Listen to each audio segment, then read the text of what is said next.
Welcome to Tamarindo Podcast. Hosted by me, Brenda Gonzalez, a political nerd and nonprofit capacity builder. And me, Ana Sheila Victorino, a queer well-being enthusiast and mindset coach. We are a Latinx empowerment podcast discussing politics, culture, and how to keep your calma with well-being practices and self-love. Welcome to the show. Woo!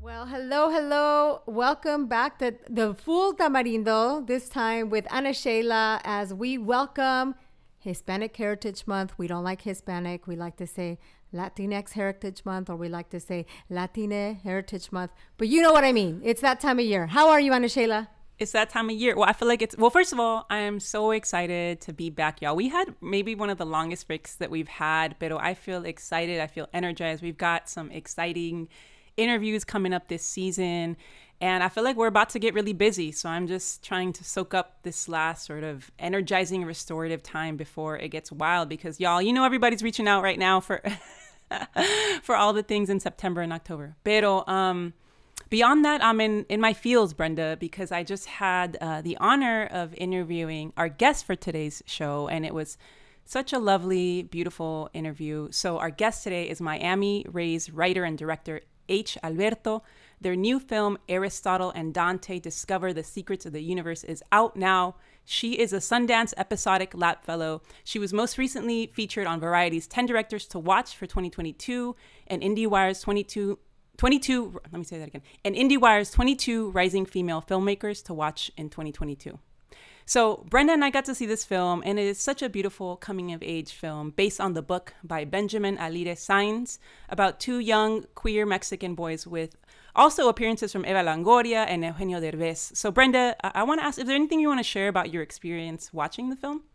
Yeah, I want to back up and let folks know that we had an opportunity to see this film before it came out, because we were just part of Raizado Fest, which I think really officially kicks off Hispanic Heritage Month, even though it's in August. And, you know, we're pretty much expanding. It starts in August, y'all. And we had this phenomenal opportunity to participate in this event, which we love. We were able to teach a meditation class. We were able to teach a workout class. We were able to connect with so many amazing people that have been guests of Tamarindo and also are going to be guests of Tamarindo. It's actually a wonderful place to connect with so many amazing leaders. And part of the festival was being able to preview great films. Ana Sheila saw another gorgeous film, and I was able to see this one in theaters at Raizado Fest. Ana Sheila was able to then see it separately a little after. And this movie was just so beautiful. I had already heard a lot of buzz about Aristotle and Dante, but when I got to see it in person and of course hear from Aitch, it was just, what a beautiful film. I cried. I was very moved. It is full of surprises. It is also not just about this queer love story, but it also is about coming of age. It's also a bit about navigating your place in the universe. It's also about how to communicate with your parents when they don't communicate, or you don't speak the same language, or you're not culturally aligned. It is about so many things about the Latino experience. It is about El Paso, a beautiful location. So this film was just absolutely magic. What were your feelings, Ana Sheila?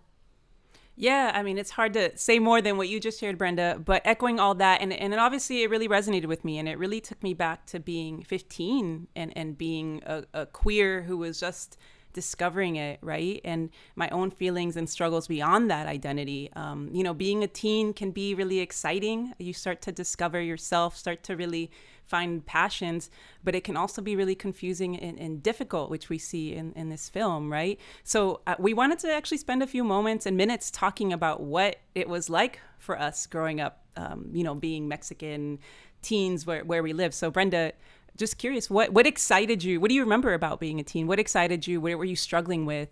You know? I don't know if I was excited. I don't know if any of us were very excited at that age. Well, let's see. These characters are probably early high school. Maybe they're 14, 15. So I'm thinking back to that age. And again, this is the kickoff Hispanic Heritage Month. So kind of thinking about the idea of identity and coming into our own. I would say that around that time, one change that I could notice in when I'm putting my Hispanic Heritage Month hat on is that I noticed that in high school, early high school, is when most of my friends started to be Latino. Whereas before, it was a little bit more of a mix, or I wasn't very conscious of that. And then here we are in high school, and I just see this grouping occurring. So that's one thing that stands out as I think about coming of age at that time. I think, too, what was happening for me was starting to form my political identity, not knowing at the time, like at all, anything that I do now.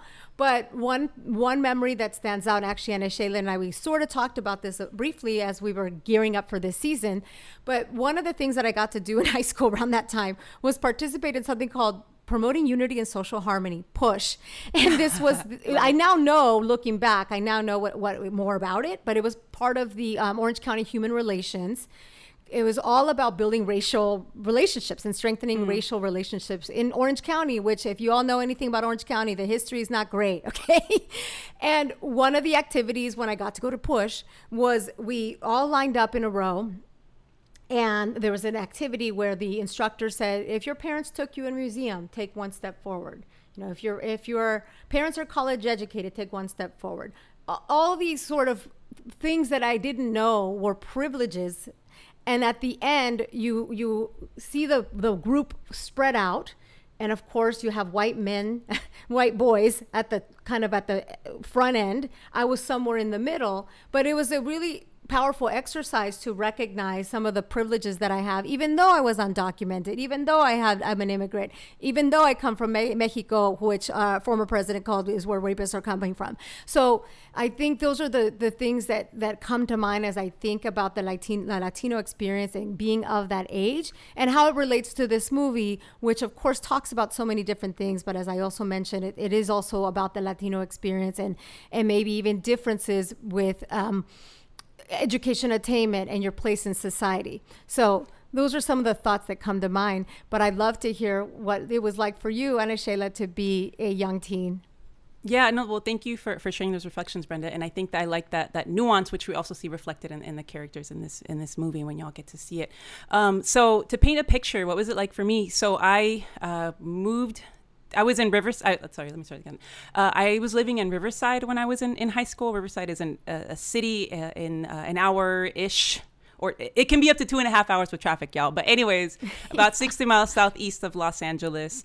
It is very hot there. There is a significant Latino and Mexican population there. But so when I was living there, what I remember is that I was doing a lot of acting. I was doing a lot of acting, a lot of performing. I was wanting to, my school was low to middle income. So I was trying to, it wasn't somewhere that it was cool. Are there places where it was cool to be smart in high school? I don't know, but not where I went to school. So I was wanting to hide I was smart. I didn't want people to know that because I had been a huge nerd in middle school and it had not done it wasn't good for me socially in middle school. So I was like, I need to hide that I'm smart as much as possible.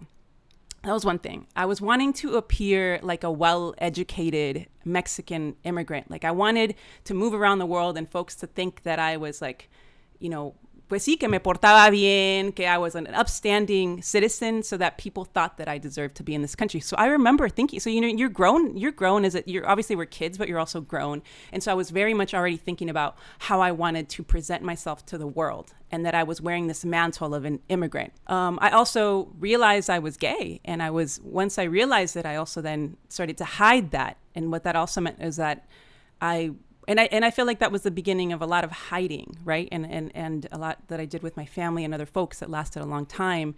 And then along with that, sort of performing femininity to overcompensate for folks maybe finding out that I was queer. So I was very much, in order to fit in, was really trying to perform in a certain way. So, and I saw the benefits of that, and it helped me feel safe at a time where, I don't know, I had felt not safe before. So sort of performing made me feel a little bit safer. I feel like, 15 was me just trying to perform for other people. And I send a lot of love to, to little Ana Sheila, but also all the teens that, regardless of whether you're queer or not, like I think a lot of us are performing and trying to do the best we can to get through, I think what for most kids is a difficult period, ¿verdad? Yes, and that's why this movie is so beautiful. Even though it takes place in the 80s, there's so many different themes that I'm sure all audiences will find relatable. So, should we hear your conversation with the creators behind this amazing project? Yes, let's do it. We are so excited to have writer and director Aitch Alberto on Tamarindo. Aitch directed the gorgeous, gorgeous film. There's no better word for it. Aristotle and Dante discover the secrets of the universe, now officially out in theaters. I know you have a grueling press schedule right now, and I appreciate you making the time, Aitch. Thank you so much for being on Tamarindo. Thank you so much for having me. Yeah, no, I wanted to make sure this happened. I mean, we got to support each other. Latinas supporting each other is essential. It's essential to our progress. It's essential to our success. So I really wanted to show up for this. Yes, thank you. It really does feel like that. So let's get right into it. I know we don't have a lot of time. So the movie is a book adaptation of the novel by Benjamin Alire Sainz. And you said of the book after reading it, I was a different person. I read it cover to cover and it affected me to my core. At the time, I didn't understand the journey I would take, but sometimes you just jump in because life is inviting you to. So I want to ask, what did this book do for you? And how did that then manifest itself into you writing the film adaptation and directing the film? I think that perspective is obviously in hindsight, right? It's going on the journey of like what the book meant to me, why it spoke to me. In that moment, it was just this very like visceral reaction. On the surface, it was a story that was playing against tropes and stereotypes when it came to Latinidad, when it came to queerness, when it came to so many themes that are important to me. I thought it was a reflection of self through a very specific cultural lens where it didn't other the characters in the film, in the book. And that's what I was passionate about. And then going on this personal journey of it taking a really long time to make this film, I went through my own evolution, my own acceptance, which was also a mirror of these characters, specifically Aristotle.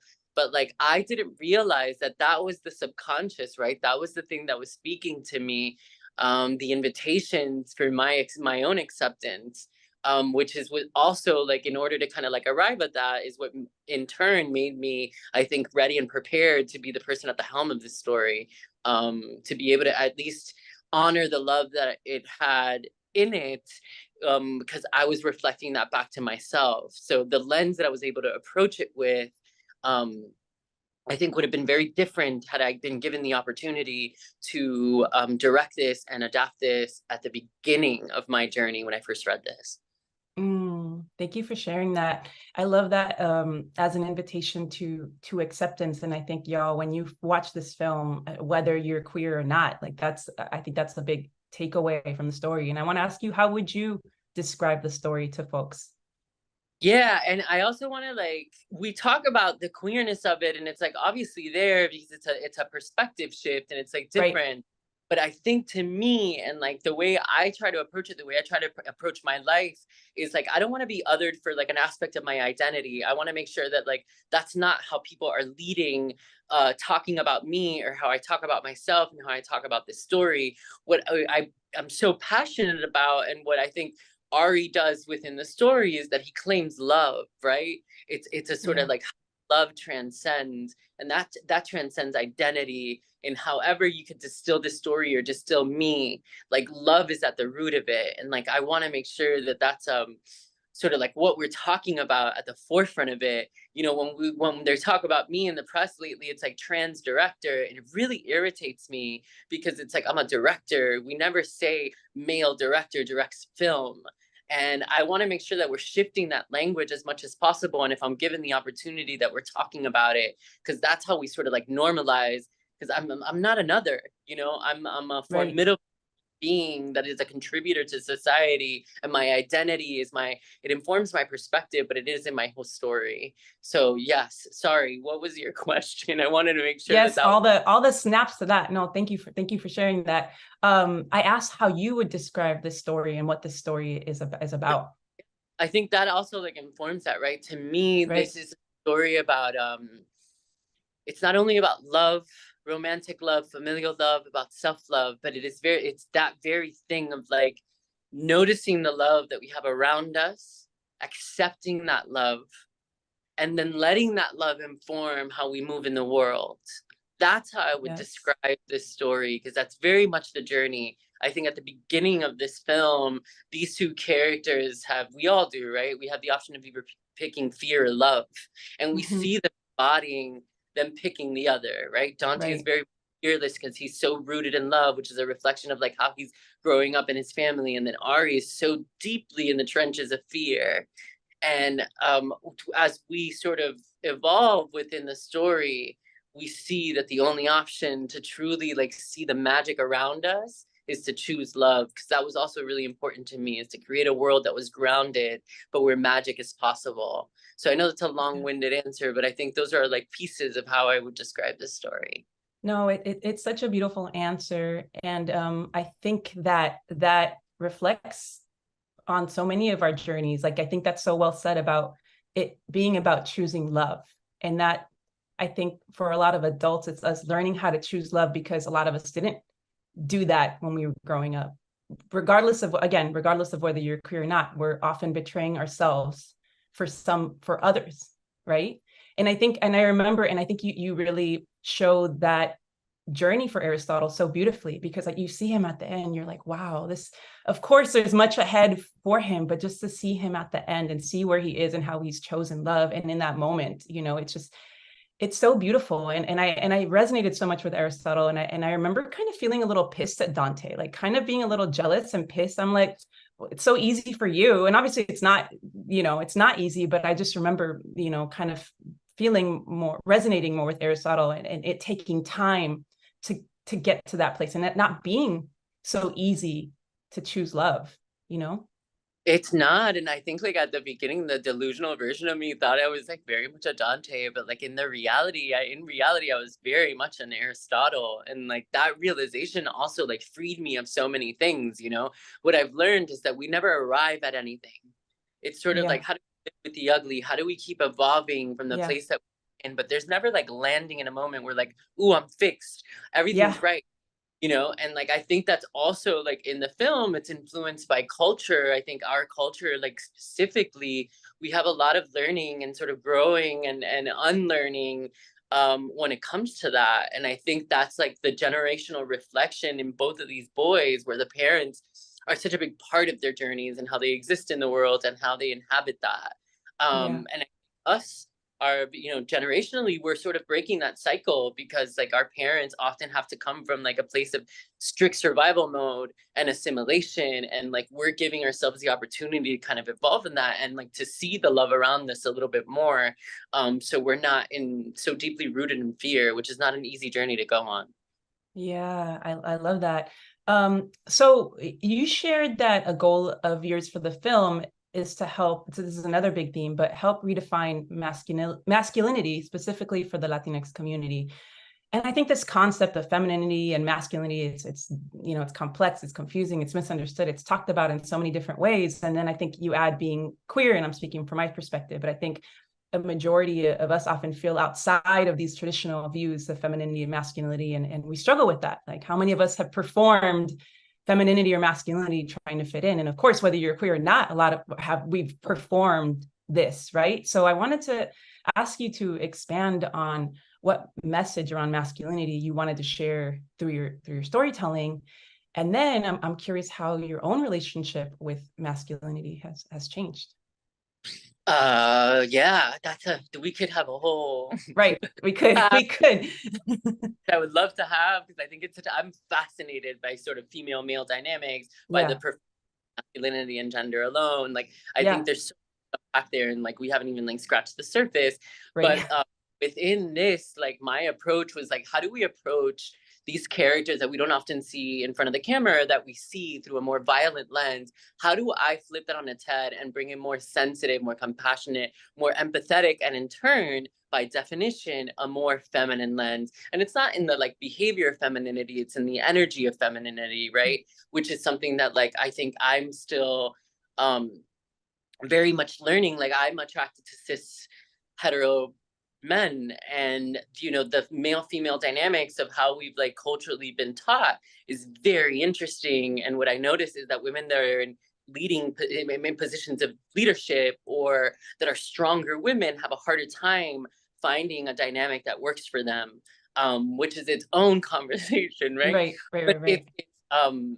it's something that I'm always questioning and curious about. But when it came specifically to this story, it was, how do I, even in my casting, like, how am I always embodying that? Veronica Falcon, who plays Aries' mom, has this like raspy sort of masculine voice, and Yeah. the way she sort of exists, she's a strong woman.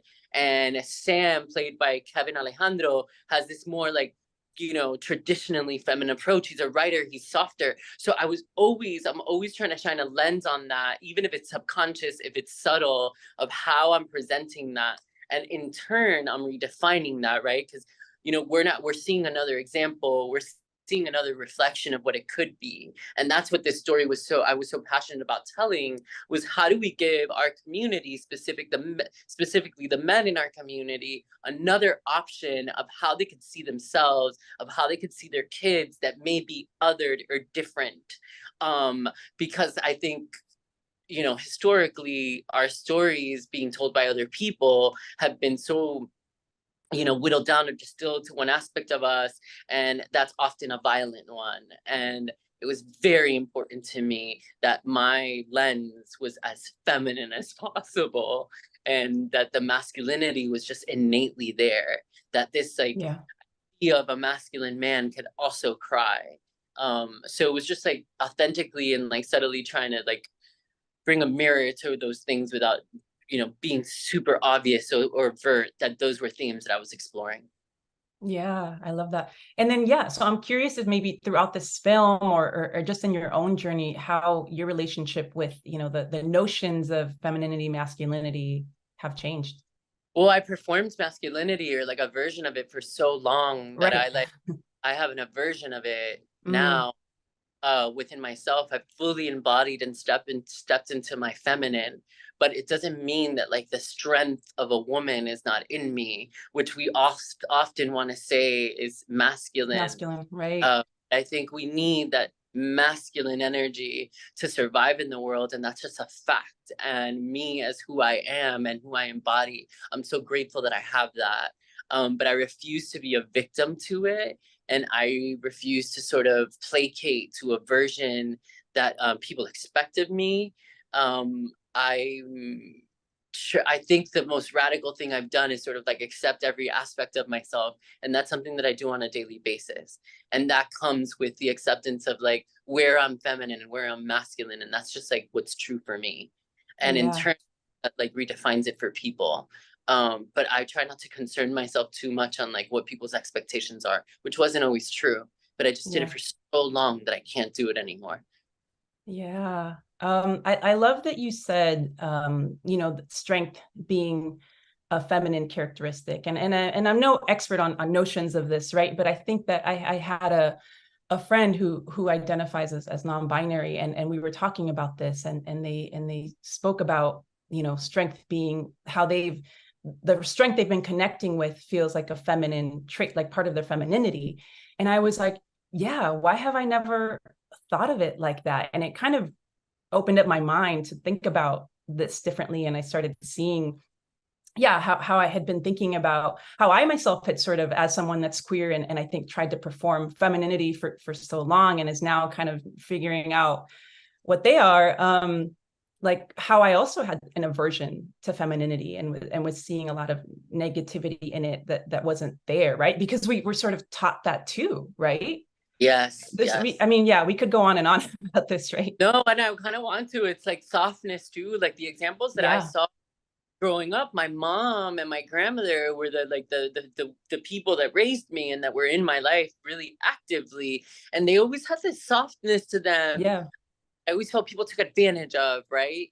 And in discovering the woman that I am in the world, I had this aversion to softness mm, without realizing that their softness was their greatest strength.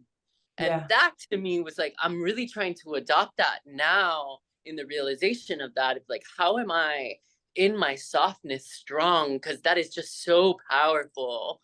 And that's something that I don't know if I'm ever gonna land there, but I'm really trying to implement that as much as possible. And it's also getting out of a survival mode mentality, which often happens to us as the other, as someone who has a different perspective on life, is we're constantly think we have to be in survival mode. So it's like every opportunity, how am I inviting myself to be soft, which is feminine and which is also really strong. And if you take a step back, there's women are just for like, there's the strength that often mothers specifically have is uncomparable, and that comes with this gentleness that they have to have. Obviously that's I'm generalizing, yes, but there is like this feminine strength in the women in my life that it took me a long time to realize and then accept within myself and learn how to be like that, because I'm just like constantly, and I'm ready to fight at any given moment. I'm born and raised in Miami, so there's also that added layer, you know, of place, of how the place influences how you move in the world. Yes.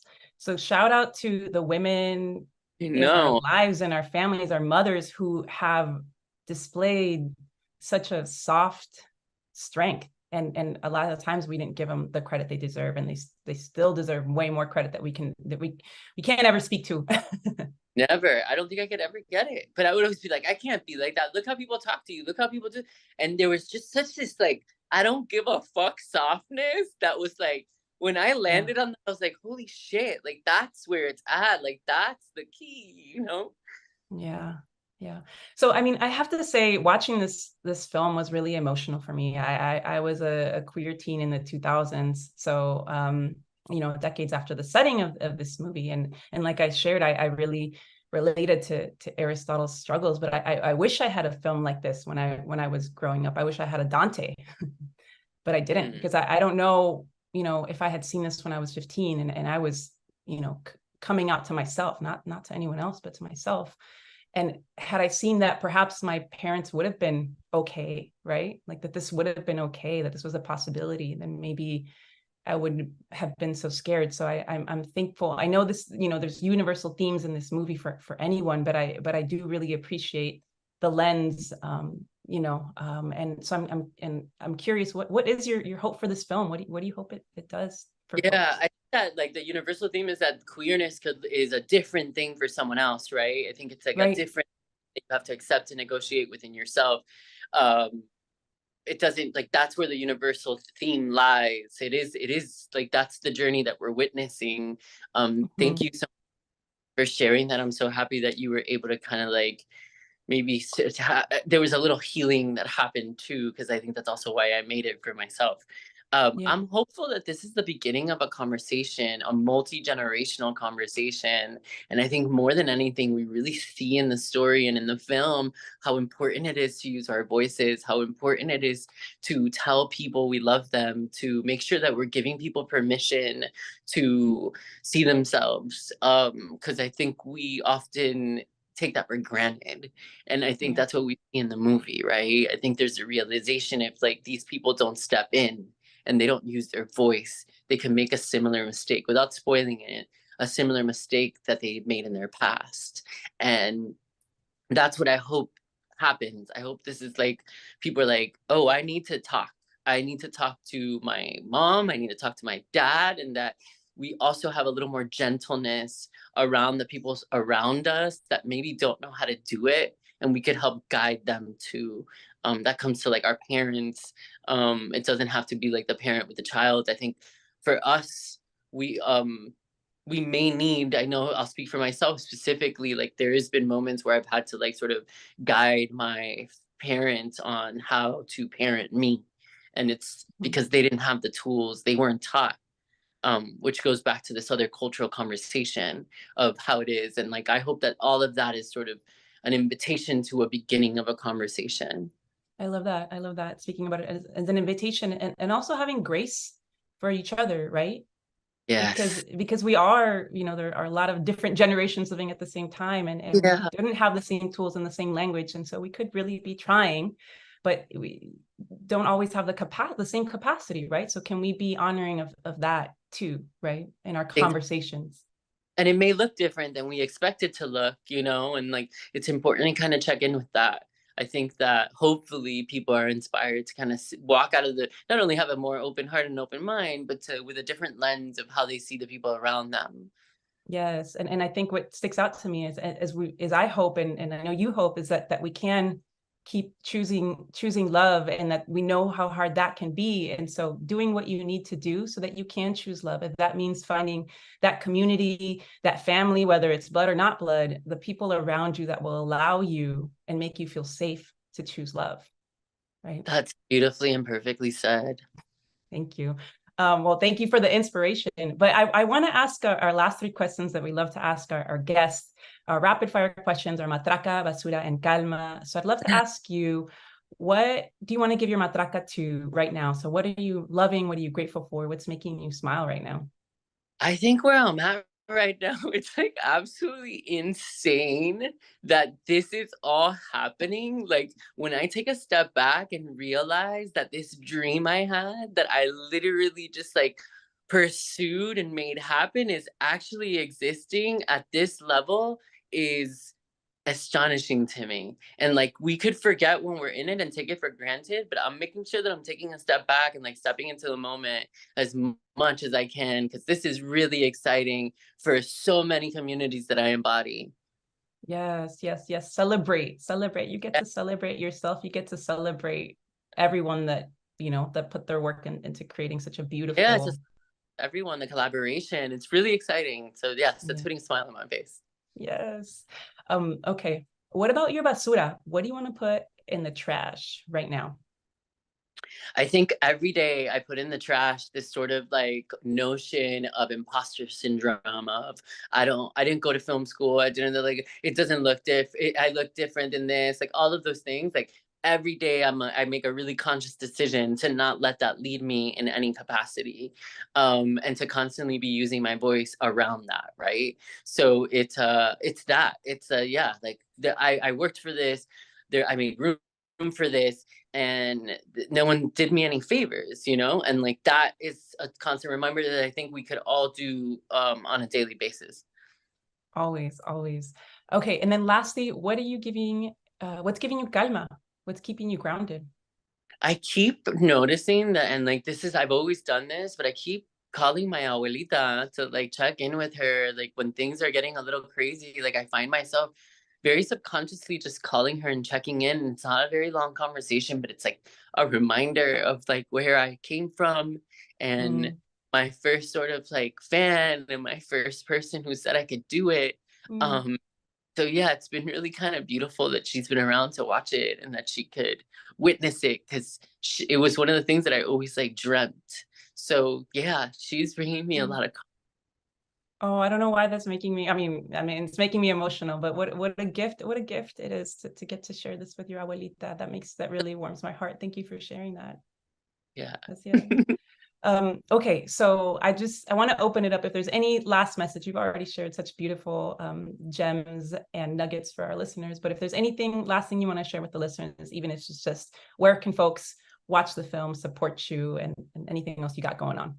Yeah, I'm on social media. Like I'm really active on Instagram. The movie, which is like What I Want to Drive Home, is out in theaters. And I think it's really important that we show up for our stories. Like even if we get it wrong, even if it's not good, the more we show up, the more it becomes undeniable that our stories are valuable. And like it is, the film industry is an industry rooted in fear. And if we're not proving that from an economic standpoint that our stories are worth it, they won't continue to get made. So I really just hope people show up. Yes, people, y'all need to support this film, not just because we need to support our communities, because it's really such a beautiful, gorgeous film, and you're gonna love it. So thank you so much, Aitch, for being on Tamarindo. We really appreciate your time. Thank you so much for the space. I really appreciate it.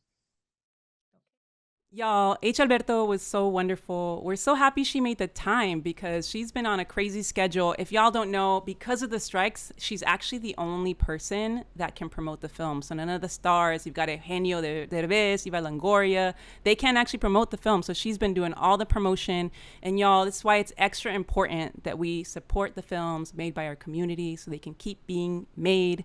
We need these stories, y'all. So please go watch Aristotle and That's Dante. why we're here doing our part. We're here doing our part. Yes, So y'all watch Aristotle and Dante discover the secrets of the universe. Yes, I said it. It's like a long title, but y'all, it's so worth it. So Brenda, we've been off the air for a few months, so I'm curious, what's your matraca for the summer? Maybe you have more than one. It's been a few months. What are you really celebrating from this summer?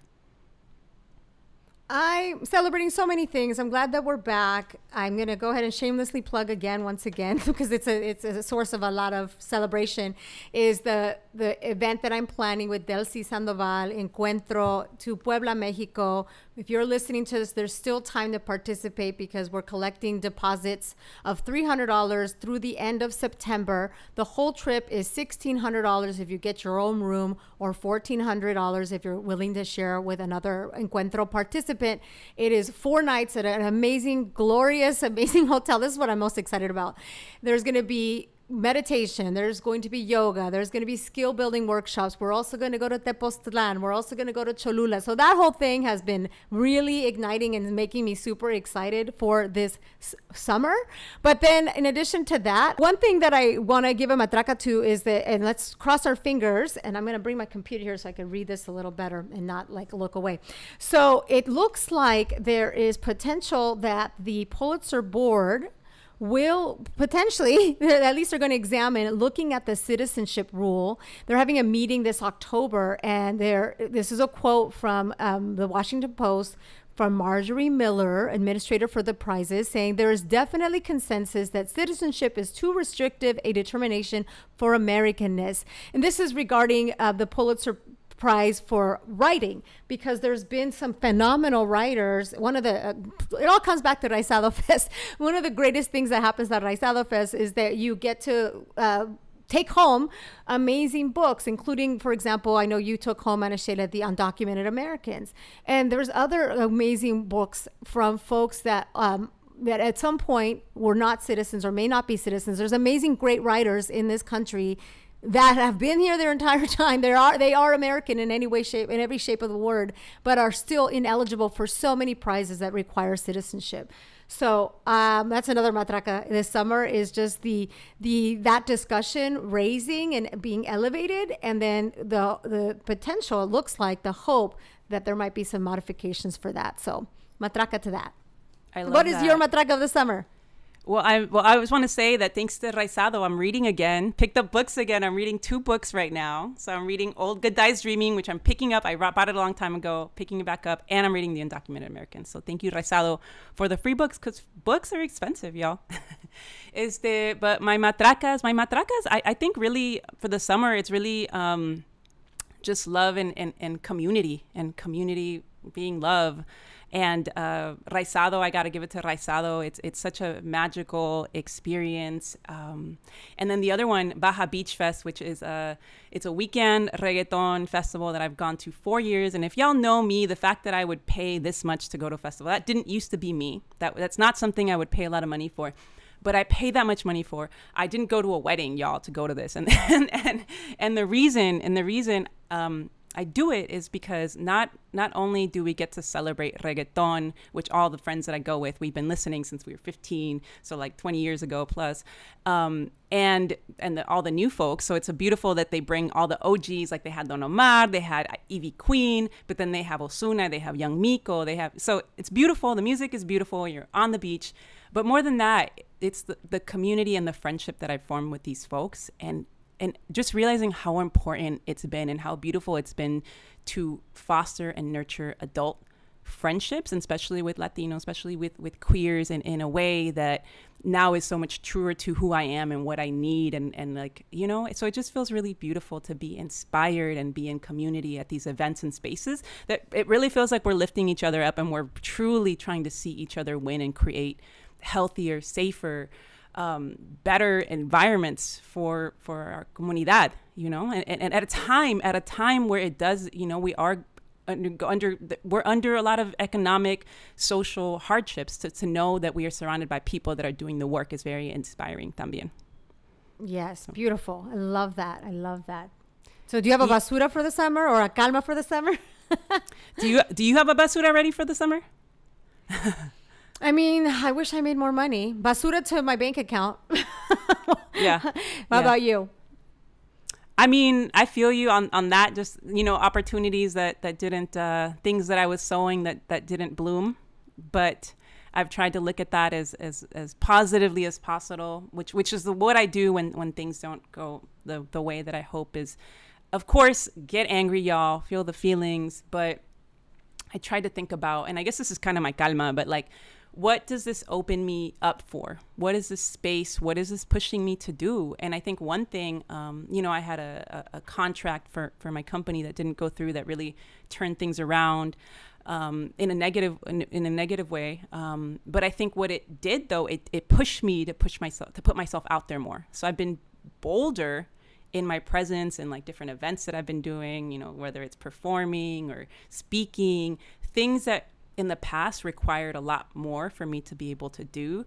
I've just been throwing myself, porque I'm like, all right, like, you have this time and this space and you really trying to make things happen. So pues a ver, aviéntate. And so that's kind of the how I've sort of been transforming the basura into a calma. Like, what is this space? What does this allow me to do that I didn't see before?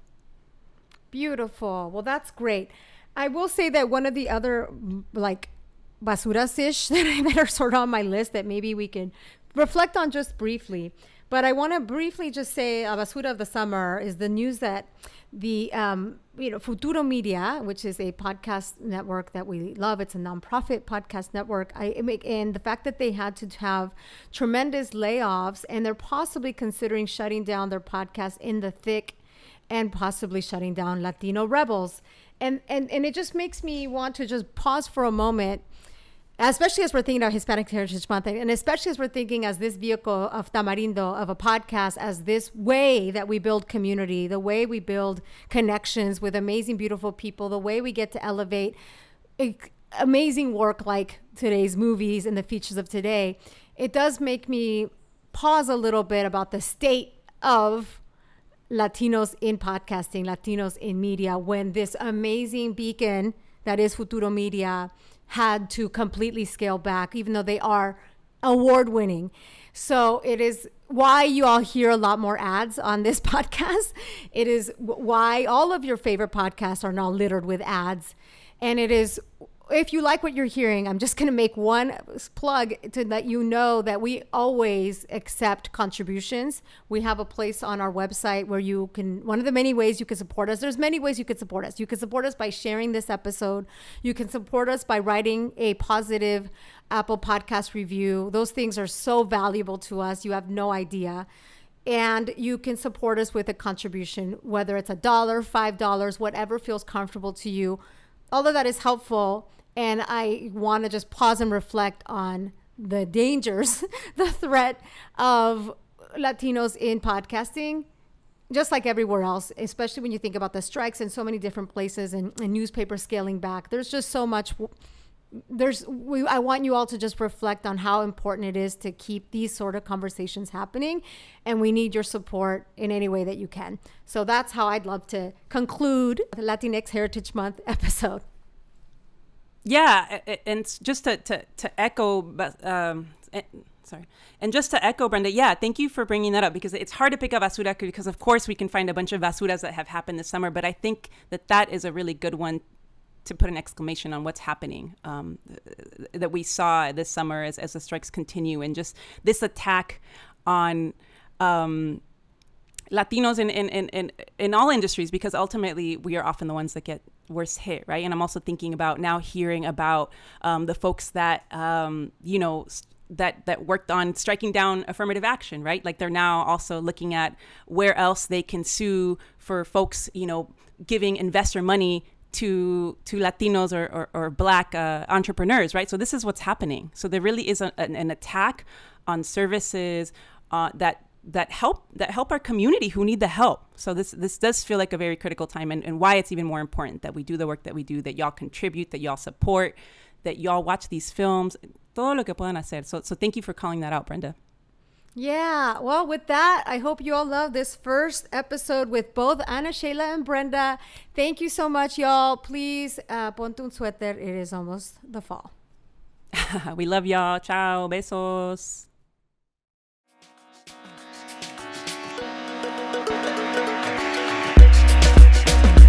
Tamarindo Podcast is Brenda Gonzalez and Ana Sheila Victorino, with production support from Josie Melendez and Augusto Martinez Delgado of Sonoro Media. Our theme song is by Jeff Ricards. If you like our show, please rate and review Tamarindo Podcast or share an episode with a friend.